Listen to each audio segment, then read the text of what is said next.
बिस्मिल्लाहिर्रहमानिर्रहीम। Voice of Jammu Kashmir, मैं हूं मिर्ज़ा शफीक, आपके साथ और सच के साथ। मेरे साथ हैं हस्बे मामूल हर दिन की तरह हर शाम को Sardar Shaukat Ali Kashmiri, chairman Muttahida Kashmir Peoples National Party. आज कल तो एक फैसला हो गया था सुप्रीम कोर्ट ऑफ पाकिस्तान का, जिसको कुछ लोगों ने मिठाई इसलिए बांटी कि हम सरखरू हुए, और जिनको मिठाई बांटनी चाहिए थी वो परेशान हुए, चेहरे पे मायूसियां और वो शाम गरीबा और मातम कुनाह है। तो मैंने बड़ा सोचा कि ये क्या मसला हुआ। खैर, जब खबरें ऐसी आती हैं तो फिर दिल दहल जाता है। आज एक खबर है कि डीजी ISI साहब ने वजीर आजम साहब को कुछ चीजों पे समझाया कि आप इससे यानी ज्यादा एंड है, लेकिन शेख रशीद साहब जैसे और फवाद चौधरी साहब जैसे वजीर जो वज़रा हैं और मशीर जो इनके हैं, वो चाहते हैं कि वो क्या कहते हैं ताबूत को कील ठोक देना। वो ताबूत वैसे तो मूव करता है ना, उसके ऊपर वो रेडियो होती है नीचे जब का वो लेके जाते हैं, लेकिन अगर उसको कील ठोक दिया जाए, वो जो रेडियो होती है जिनके ऊपर होता है वो भी बीच में जानी चाहिए। यानी वो इस तरह का कोई महाज बना रहे हैं कि कल जो एजेंडा है कौमी असम्बली का, सुप्रीम कोर्ट ने वन एजेंडे पे बात की है कि और उसके जो कायदे ईवान को भी साथ, लेकिन उन्होंने क्या किया, उसको छठे नंबर पे रखा है। उससे पहले कुछ और 4-5 है। चलो देखें कल क्या होगा। PTI का जो सोशल मीडिया है, ये अपने हाथ में बैनुल अक़वामी तौर पे खबरें लगवाने पे मैंने खुद ही खबर बना ली। किसी रूस का नाम या वो स्वीडन, स्विट्जरलैंड, जहां का मर्जी दे दे, तो कौन सा मसला है जी, वहां पे खबर ही बनानी होती है। लेकिन वो बाद में पता लगा सारी जाली खबरें हैं। और जनरल बाजवा साहब ने भी कहीं इजहार किया है कि मैं बाइज्जत रिटायर्ड हो जाऊंगा, मुझे कोई शौक नहीं एक्सटेंशन वगैरह लेने का। लेकिन इमरान खान साहब ने तो बिल्कुल ही कोई अजीब से प्रोग्राम बनाए हुए। कल अलामा ताहिर अशरफी साहब ने भी कहा है कि जी PTI के लोग मुझे भी गद्दार कह रहे हैं। तो मैंने कहा जी ये मौलवी साहब को क्यों गद्दार कह रहे हैं, ये तो बड़े उनके हक में फतवे देते रहे। लेकिन उन्होंने कहीं एक अफ्तार पार्टी में चले गए जहाँ पे इमरान साहब के कोई सियासी मुखालफिन बैठे होंगे। तो मेरा ख्याल है इनको रसवा करने में 2-3 वज़रा का बड़ा किरदार है। और अभी भी अगर वो किसी सरप्राइज का फैसला करने वाले हैं तो मेरा ख्याल है फिर एक ही है कि सियासी खुदकुशी फॉर एवर। और दूसरी बात, पाकिस्तान को डिग्रेड करके जाएंगे। अस्सलाम वालेकुम जी। जी वालेकुम सलाम। गवर्नर KP के खिलाफ भी तहरीक एतमाद जमा, डिप्टी स्पीकर कासम सूरी के खिलाफ भी जमा, असद कैसर के खिलाफ पहले ही थी। और शाह फरमान गवर्नर KP ने भी अंदिया दिया है कि मैं मुस्ताफी हो जाता। खबरें बड़ी खतरनाक है जी मैं तो है, सुना है। अब आप है। मैं जो इस सारी सूरत-ए-हाल को देख रहा हूँ जी, और जो प्राइम मिनिस्टर हाउस में जो अहम फैसले हुए हैं, उनमें एक बड़ा फैसला ये है कि कल तहरीक एतमाद को पेश न होने दिया जाए। लंबी लंबी तकरीरें की जाए, माहौल को इतना आलूदा बना लिया जाए या इतना टेंस बना लिया जाए कि कोई लड़ाई झगड़ा हो जाए। अच्छा, इस पे मैं तबसरा करने से पहले एक बात बताऊं कि आज जो कैबिनेट ने एक फैसला किया जी लेटर गेट पर कमीशन बनाने का, जी जी। जिसमें जनरल रिटायर्ड तारिक खान तारक, को उस कमीशन का सरबराह, तहकीकाती कमीशन का सरबराह मुकर्रर किया, जो उन्होंने रिजाइन दिया, उनने डिनाई कर दी। जी जी। रिजाइन किया अपने जाती वजूद अच्छा की बुनियाद पर। अच्छा अच्छा तो अच्छा। उनका अपना ऑफिशियल स्टेटमेंट है कि मैं रिजाइन, मैंने कता कलामी माफ शौकत साहब, आप जानते हैं इनको, ये कौन है? मैं वही आपको बताने के इसीलिए मैंने इस पॉइंट पे आया हूँ। हाँ ये वो हैं जिन्होंने एक आर्टिकल लिखा था, जी। और वो आर्टिकल जो है वो इस निज़ाम की बिसात लपेट कर सदारती निज़ाम लाने का था, जिसमें उसकी बड़ी तफसीलात हैं, जिसमें ये 18वीं तरमीम और इस निज़ाम की, जो पार्लिमानी जमहूरी निज़ाम है, इसकी सारी बुराइयां उन्होंने अपने आर्टिकल में समेटी थी। जी जी। अब ये जो आज ISI चीफ का इमरान खान को मिलना, चूंकि जाहिर है ये वन ऑन वन बात होती है, इसके बारे में तो कोई कुछ भी नहीं कह सकता कि क्या बात हुई है। लेकिन शायद आपको याद हो कि एस्टेब्लिशमेंट की बड़ी देरीना ख्वाहिश है कि इस पार्लिमानी जमहूरी निज़ाम को लपेट दिया जाए, जहां पार्लियामेंट के तकरीबन 270 मेंबर हैं। जनाब 300, अच्छा थ्री 371। 371, सॉरी। और इन के हाथ में मुल्क की तकदीर हो और एस्टेब्लिशमेंट जो है वो इनको मैनेज अगर करने की कोशिश भी करे, तो फिर भी कुछ ना कुछ लोग हाथ नहीं आते। तो लिहाजा कोई ऐसा निज़ाम जिसको पाकिस्तान, अब पाकिस्तान के कॉन्टेक्स्ट में सदारती निज़ाम के और मानी और मफहूम है, और बैनुल अक़वामी सतह पे और मानी और मफहूम है। दुनिया में सदारती निज़ाम भी जमहूरी है और जी पार्लिमानी जी जमहूरी निज़ाम भी। पार्लिमानी जमहूरी निज़ाम उन तमाम मुल्कों में कायम है जिन मुल्कों, या तो वो बरतानिया के की कॉलोनियां रहे हैं, जेर असर जी या जिनके बरतानिया के साथ करीबी ताल्लुकात रहे हैं। तो जी बुनियादी तौर पर पार्लिमानी जमहूरी निज़ाम की इब्तदा जो है वो यूरोप से हुई है। अब जाहिर है कि इसकी बसात लपेटने की तो काफी अरसे से कोशिशें हो रही थी, लेकिन इसके रास्ते में जो रुकावट खड़ी थी वो थी कॉन्स्टिट्यूशन की, क्योंकि पाकिस्तान का जो कॉन्स्टिट्यूशन है वो पार्लिमानी जमहूरियत को रिकॉग्नाइज करता है और उसके तहफ़्फ़ुज़ की बात करता है।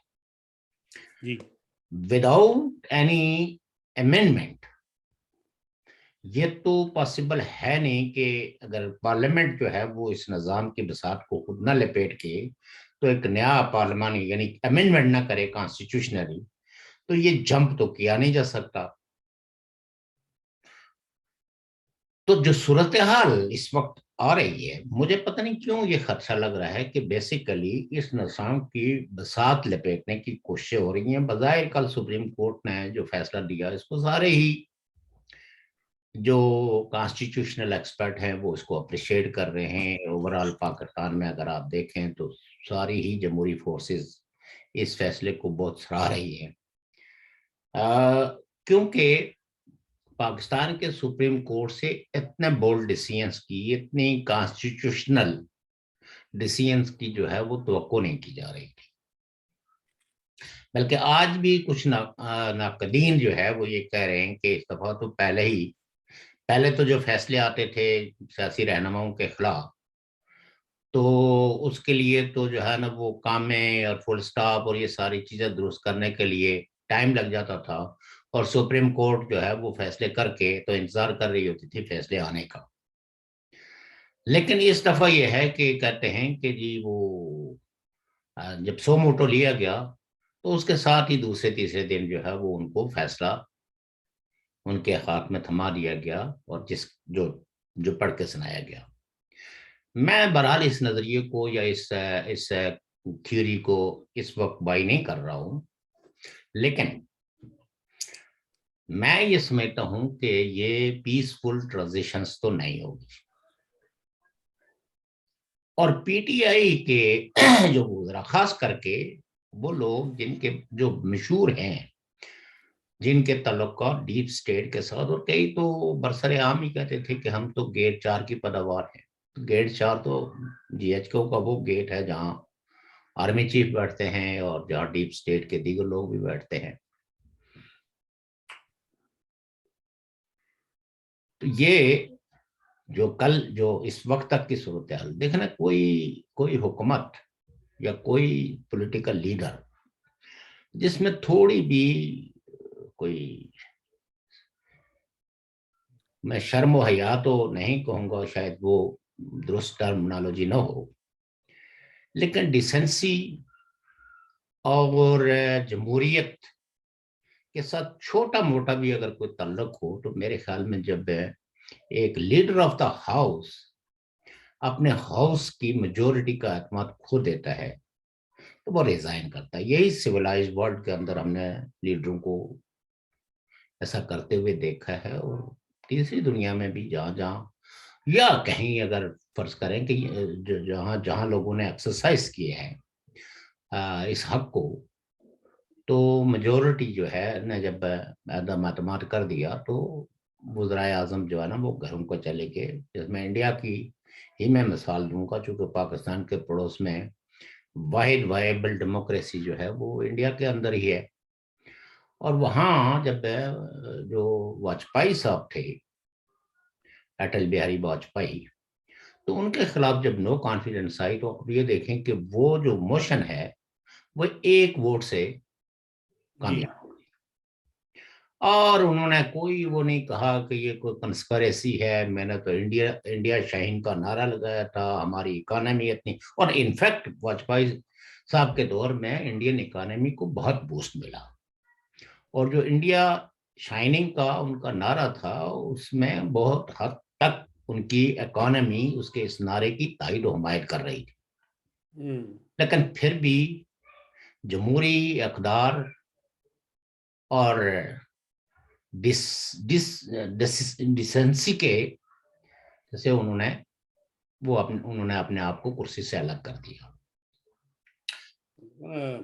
यहाँ तो मेजोरिटी क्या, ओवरवेलमिंग मेजोरिटी हाउस की जो है वो इमरान खान साहब के खिलाफ नो कॉन्फिडेंस कर चुकी है। ये अब सिर्फ एक तरह की कार्रवाई बाकी है, क्योंकि उस दिन डिप्टी स्पीकर ने जिस तरह का माहौल क्रिएट करके उस इजलास को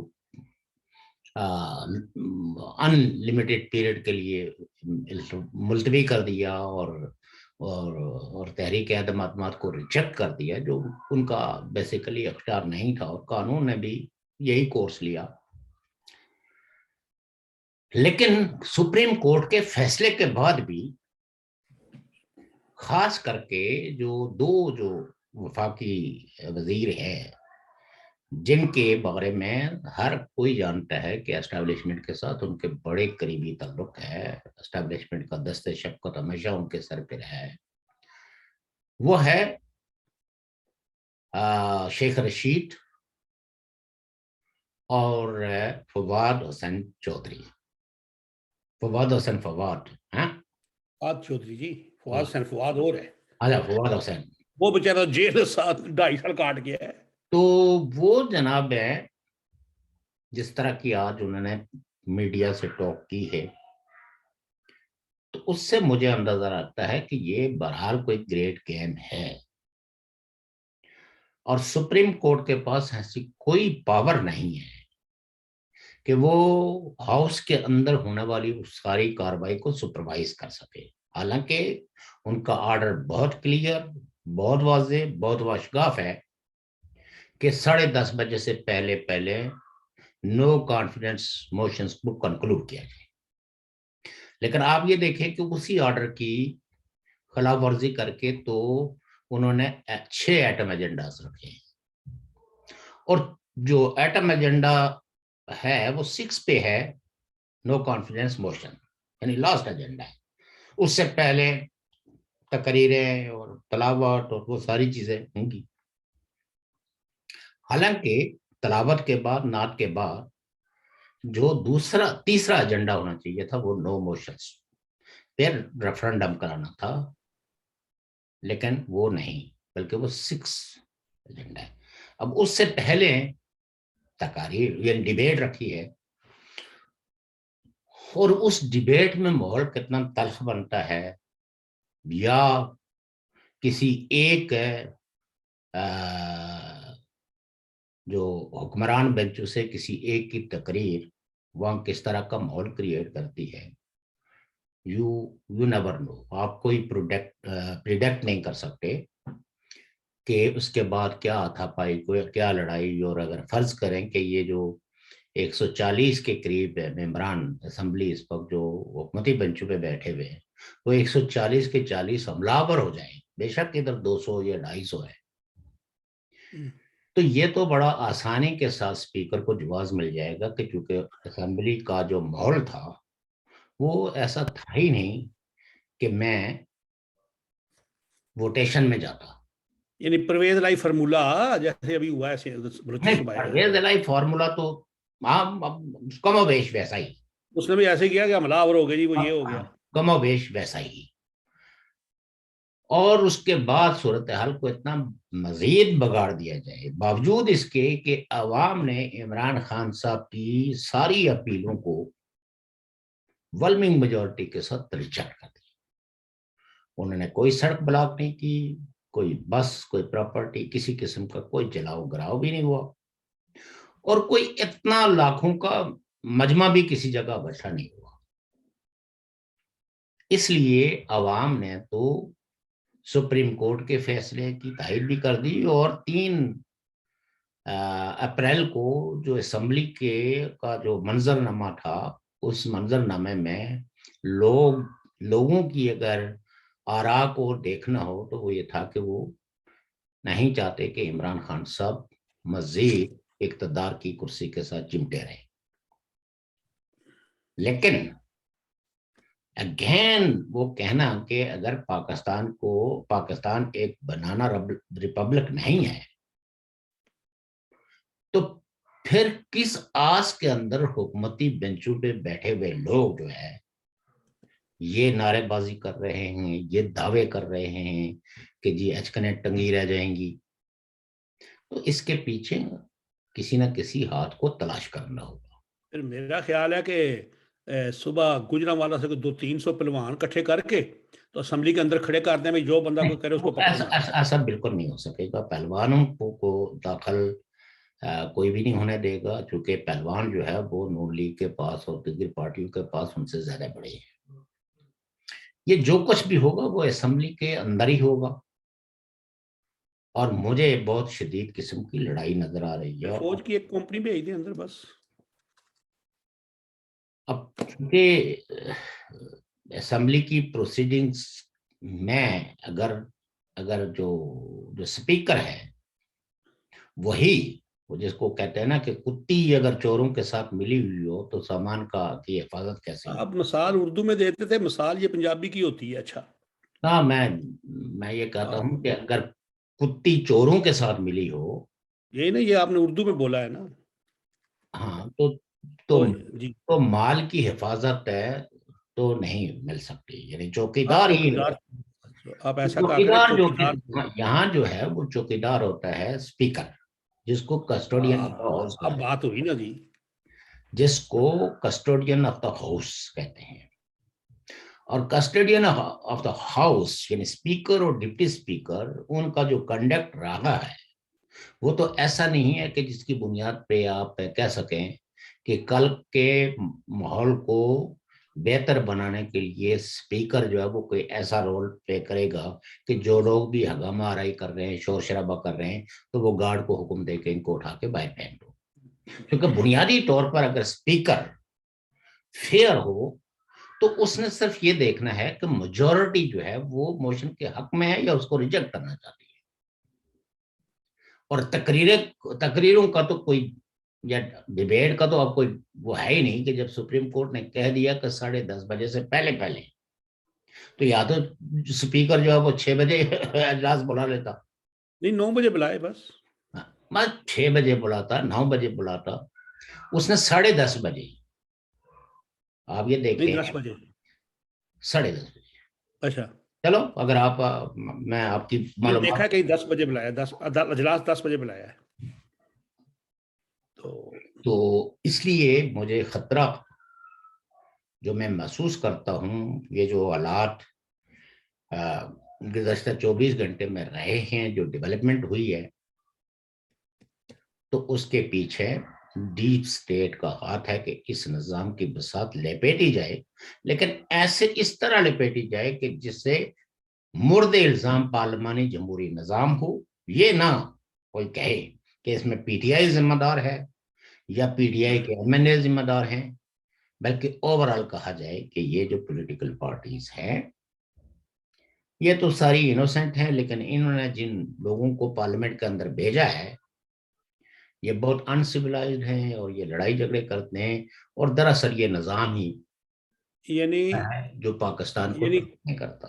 कहा यह जाए कि तालाब के अंदर सारी ही गंदी मछलियां हैं। और साथ में आप अगर ये देखें कि कल गालिबन कोई तकरीबन 8:30-9 बजे के करीब सुप्रीम कोर्ट ने फैसला दिया 7:30। है। अगर 7:30। आज अगर सोशल मीडिया, पीटीआई टीम और उनके जो जो हमदर्द एंकर्स और दूसरे लोग हैं, उनने जिस जिस तरह की बातें सुप्रीम कोर्ट के खिलाफ, सुप्रीम कोर्ट के इन जजेस के खिलाफ की है, तो ये कोई इस निजाम के खिलाफ ही सारी बातें हैं। अब देखना ये है कि क्या पाकिस्तान की जो मौजूदा सूरत हाल है वो कोई इस तरह की उखाड़ बिछाड़ की मुकम्मल हो सकती है, क्योंकि कई एक आज़ादी की या अलहदगी की तहरीकें भी चल रही हैं जो अपने पूरे उरूज पे हैं। और साथ में ये है कि कुछ पेशनगोइयों जो बैनुल-अक़वामी इदारों ने की हैं पाकिस्तान की डिस्टेबलाइजेशन के हवाले से, वो भी रिकॉर्ड पे मौजूद हैं। और अगर उन पेशनगोइयों को पार्लिमानी जमहूरियत के खिलाफ जो बुग्ज और अनाद रिटायर्ड जनरलों के जरिए जो जो जो हमेशा मैसेंजर के फराइज अंजाम देते हैं, और इमरान खान साहब की मोहब्बत और वफा के अंदर जो ऊंचे ऊंचे कलाबे मिलाने वाले, तो इस पस मंजर में सुप्रीम कोर्ट का ये फैसला मुझे नहीं लगता कि इसके स्पिरिट के मुताबिक कल का दिन खैर से गुजर जाएगा। क्योंकि अगर कल के दिन कार्रवाई कॉन्स्टिट्यूशन के स्पिरिट के मुताबिक और सुप्रीम कोर्ट के जो कल का फैसला है उसकी रोशनी में हो जाती है, तो फिर ये एक यकीन किया जा सकता है कि पार्लिमानी जमहूरियत को फौरी तौर पर कोई खतरा नहीं। लेकिन मुझे ऐसा लग नहीं रहा है। मैं कोई चीज पूरे यकीन और एतमाद के साथ नहीं कर सकता हूँ, मैं खदशात का इजहार कर रहा हूँ। आप अगर इसमें कोई और कोई बात करें तो मैं मेरा ख्याल है 19 मुझे सही याद 86-88 की बात है, रोमानिया में जब हड़तालें शुरू हुई थी, चाउशेस्को थे मेरा उस वक्त उनके चाउशेस्को के खिलाफ है। 88 था कोई है ना, जी इसी जी दौर में। हाँ जी जी। तो वहाँ की जो पार्लियामेंट के मंजर आते थे ना, उस वक्त ब्लैक एंड व्हाइट टीवी होता था हम लोगों के पास, वो ऐसे तो मार कुटाई लड़ाई झगड़े ऐसे होते थे। तो मुझे तो पाकिस्तान की जो मौजूदा सूरत हाल है, जिस तरह आपने एक बयान की है और खदशा जाहिर किया कल के लिए, और उनके जो लोग जिस तरह वो सोशल मीडिया और चैनल्स पे कह रहे हैं, इस तरह तो मुझे नजर आता है कि कल का मंजर जो है ये अल्लाह ना करे, अल्लाह ना करे, अल्लाह ना करे कि इराक की उस पार्लियामेंट का मंजर बन जाए, या वो रोमानिया वाली पार्लियामेंट का मंजर बन जाए, और या फिर शायद आपको याद हो कि जब महाबूतो नाइजेरिया के थे वो, हाँ जी तो जी। वहां की पार्लियामेंट में एक मंजर बना था जिसमें मरे से लोग मरे थे, पार्लियामेंट मर गए थे। देखिए एक बात मैं आपको बताऊं ना, रोमानिया की मिसाल मैं नहीं समझता हूं कि दुरुस्त है। वहां पार्लियामेंट में जरूर झगड़े फसाद हुए थे, लेकिन आप ये देखें कि जब चाउशेस्कू को सजा देना मकसूद थी, तो जज ये जुर्रत भी नहीं कर सके थे कि वो अपने अपने चेहरों को सामने रखें, जी जी जी जी। बल्कि चेहरे भी उन्होंने ढांपे हुए थे। तो चाउशेस्कू की तो एक एस्टेब्लिश्ड एक एक कंस्पिरेसी चाउशेस्कू के खिलाफ लगती थी, फर्द के खिलाफ। सिस्टम तो वहां जो था वो तो नीम सोशलिस्ट निजाम था, पॉलिटिकल पार्टीज वहां मौजूद थी।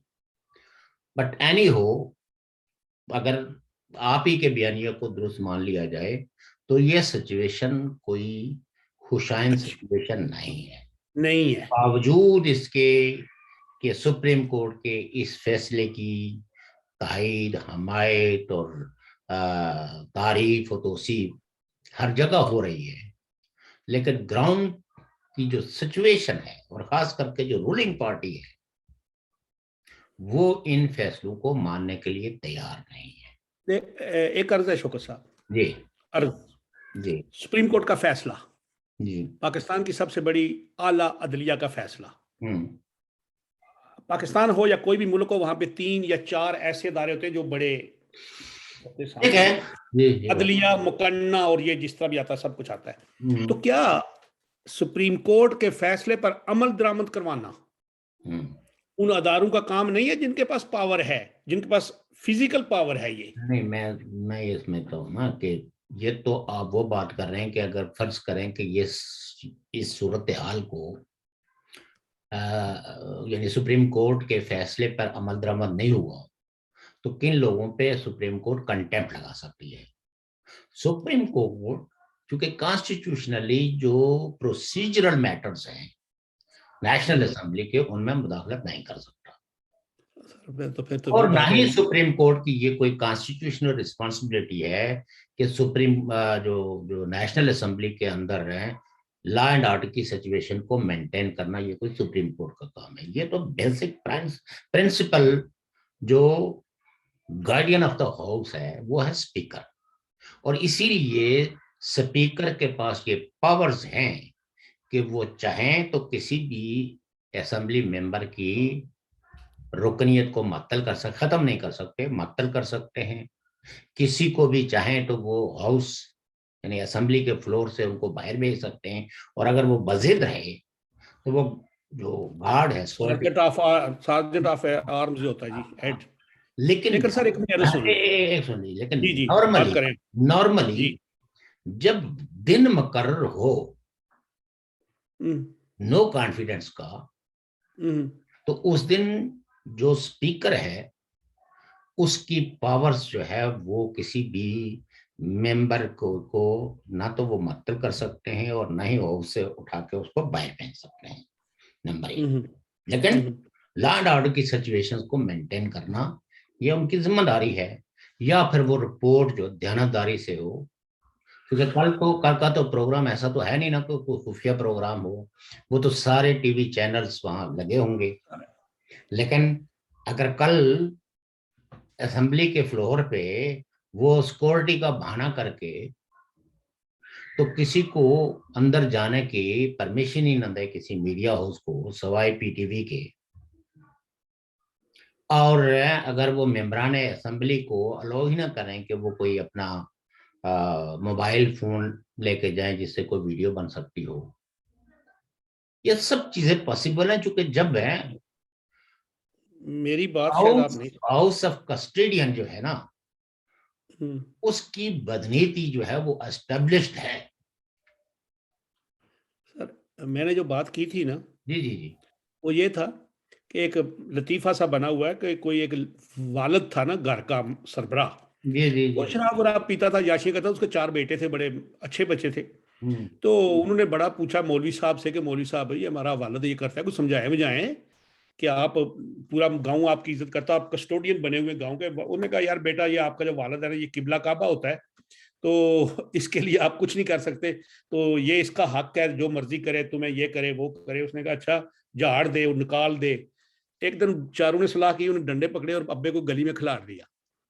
जब वो शराब पी के आया, खड़ा कर लिया, तो वो जब इधर से मारे मुरे तो मौलवी गुजरा, उसने कहा उल्लू के पट्टो, तुम दोजख में जा रहे हो, अपने अब्बे को ऐसे कर रहे हो, तो ये तो किबला काबा है। उन्होंने कहा मौलवी साहब, किबले काबे दी कंधा डिंगियां हुई ने, सीधियां कर दे यहाँ पे। अगर स्पीकर साहब भी अड़ जाए, टेढ़ी काम करें, तो कोई ऐसा अदारा होना चाहिए जो उनको कहे भाई ना, बंदे के पुत्र बने।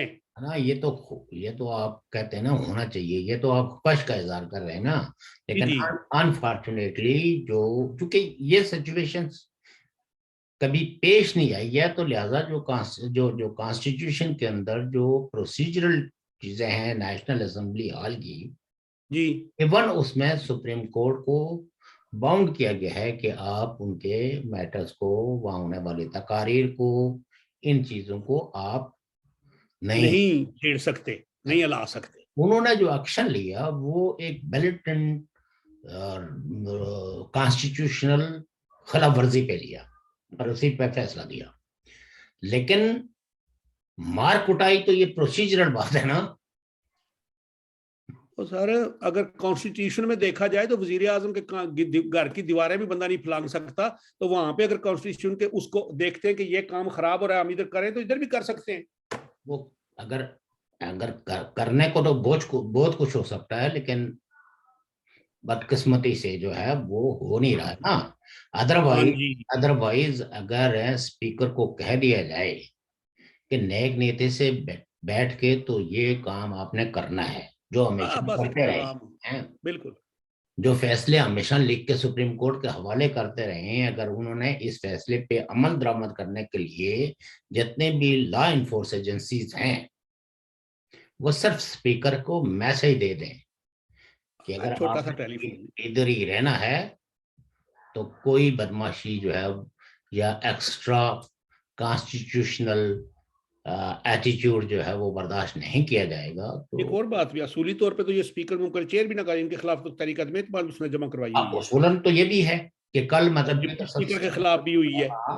सबसे पहले उसूली तौर पर तो ये है कि कल सबसे पहले नो कॉन्फिडेंस स्पीकर के खिलाफ होनी चाहिए, उसके जी बाद एक नया नया स्पीकर मुकर्रर होना चाहिए, यानी अगर प्रोसीजर के उस मरहले पे जाएं। लेकिन चूंकि जो मसलतें हैं ना, जो मसलत पसंदी है, मुमकिन है अभी तक तो जो अपोजिशन पार्टी हैं वो इस उम्मीद में है कि स्पीकर साहब जो है वो कोई ऐसी हरकत नहीं करेंगे। पहले भी उनको ये तवक्को थी तो उन्होंने स्पीकर को बैठने दिया, डिप्टी स्पीकर को। जब फैसला आया तो उस वक्त सारे हक्के बक्के रह गए। उस चलो एक रेमेडी मौजूद थी सुप्रीम कोर्ट की, वो रेमेडी जो है वो उन्होंने एक्सरसाइज, उन्होंने क्या, वो सुप्रीम कोर्ट ने खुद ही उसको टेकअप कर लिया। जी लेकिन अब ये है कि उसूली तौर पर तो दोनों, यानी स्पीकर के खिलाफ भी नो कॉन्फिडेंस मोशन दाखिल हुई है और जो है वो डिप्टी स्पीकर पे भी।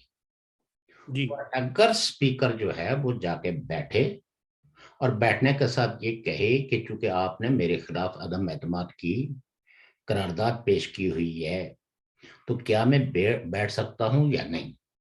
लेकिन वो पैनल बनाया होता है ना, उसमें से आ जाते हैं ना 4 बंदे। अब वो सुना है ना, वो पहले तो जी इसको तो वोट ऑफ कॉन्फिडेंस लेना चाहिए।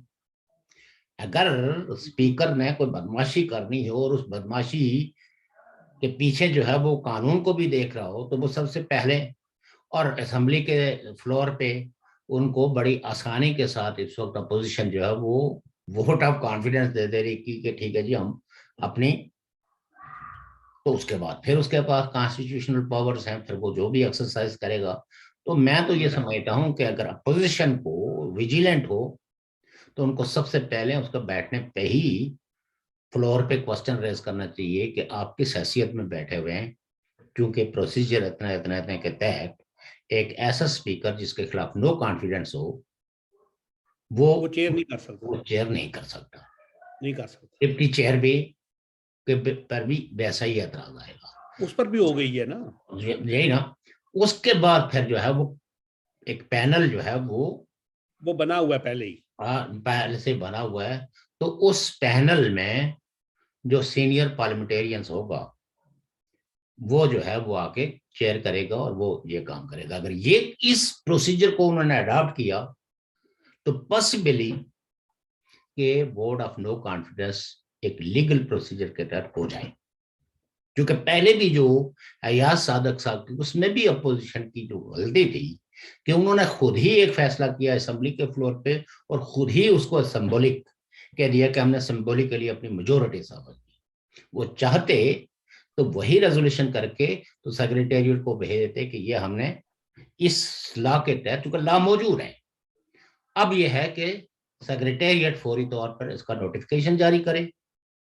तो आप ये कह सकते हैं कि कल सुप्रीम कोर्ट को यह हुक्म ना देना पड़ता कि जनाब आप जाके, बल्कि सुप्रीम कोर्ट कहता कि वो ऑर्डर, वो प्रोसीजर जो है हम उसको कबूल करते हैं और उसके मुताबिक जो है वो पीटीआई की हुकूमत की छुट्टी हो सकती थी। सुप्रीम कोर्ट ने तो पीटीआई की जो खुद ही उन्होंने डिसॉल्व की थी उसको बहाल करना पड़ा और वो अपोजिशन की उस नाअहली का की वजह से ऐसा हुआ है। अगर वो अपने अच्छा। बुलाए गए अजलास में चंद एक रेजोल्यूशंस करके वो जो मोशंस थी उस पे वही प्रोसीजर अख्तियार करके उसके बाद उसका नोटिफिकेशन जारी करते और सेक्रेटेरिएट को कहते कि आप इस पे नोटिफिकेशन जारी करें। सेक्रेटेरिएट इनकार कर ही नहीं सकता था और वही फैसला उठा के ये जो सुमोटो कार्रवाई थी इसको जाके सुप्रीम कोर्ट में देते।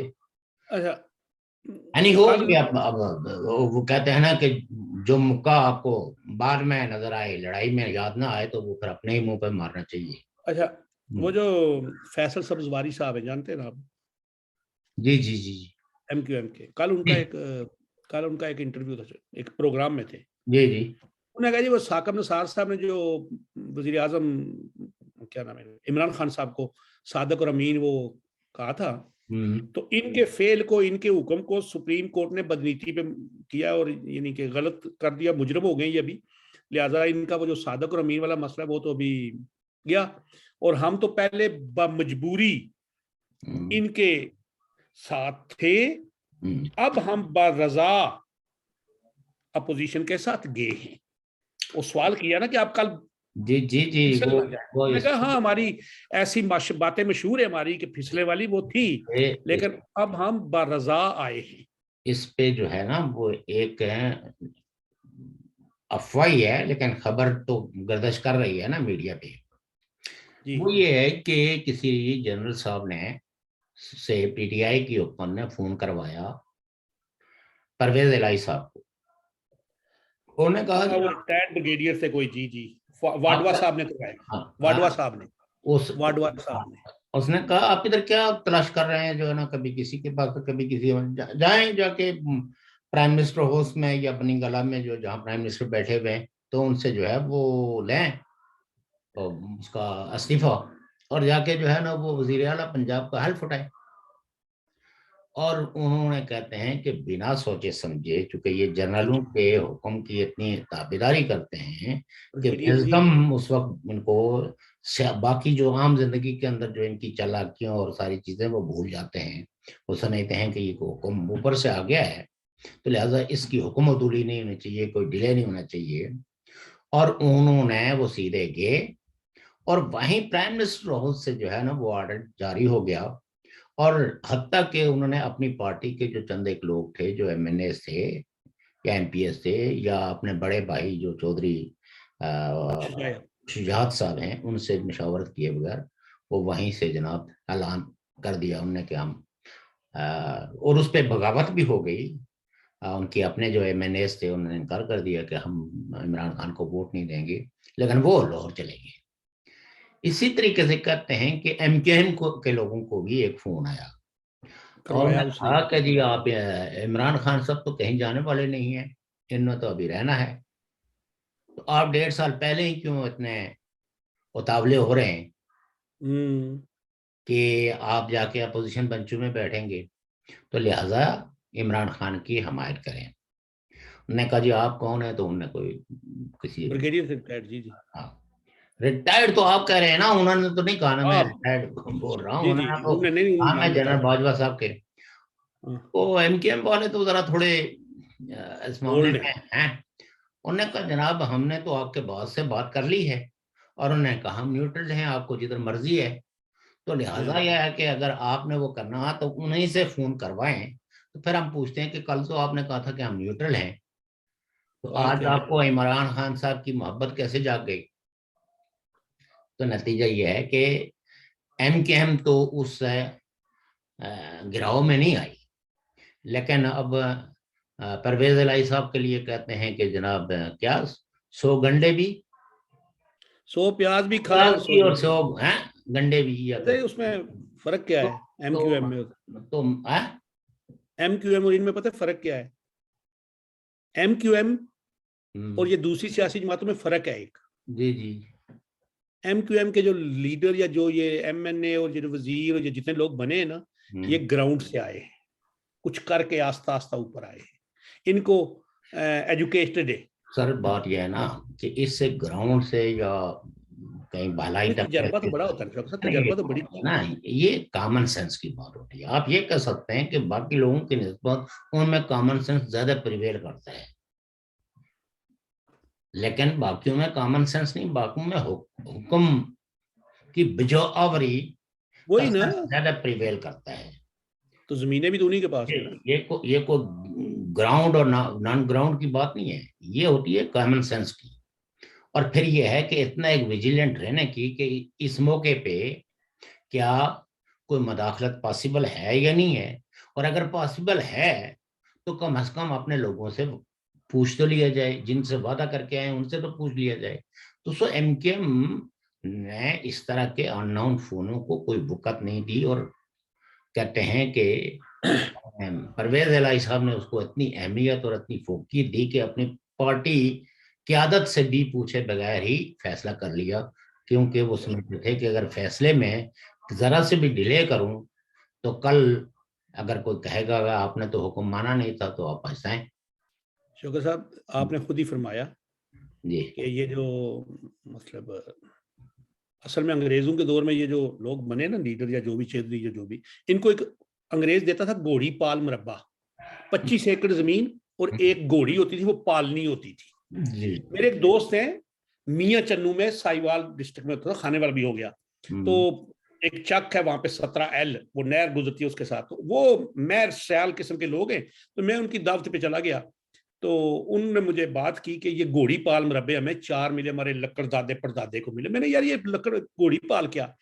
उसने कहा हमें 4 घोड़ियां मिली थी, एक डिप्टी कमिश्नर की, एक उसकी बीवी की, और एक उसके जो 7 लोग होते थे उनके। मैं तो आपका काम क्या होता था? कहता है कि जो घोड़ी पे उनको बिठाना होता था, उनको दौरा करवाना था, जो नंबरदार होता था वो साथ साथ चलता था, उसकी अपनी छोटी घोड़ी होती थी, और ये मुरब्बा घोड़ी का दिया हुआ था उन्होंने। और जब वो उतरते थे स्टेशन पे या कहीं टांगे पे या जिधर से आते थे, तो वहां पे घोड़ियां आगे ताजा ताजा खड़ी होती है, सारा साल या जब तक वो ना आए कोई बंदा इस घोड़ी के ऊपर नहीं बैठता था।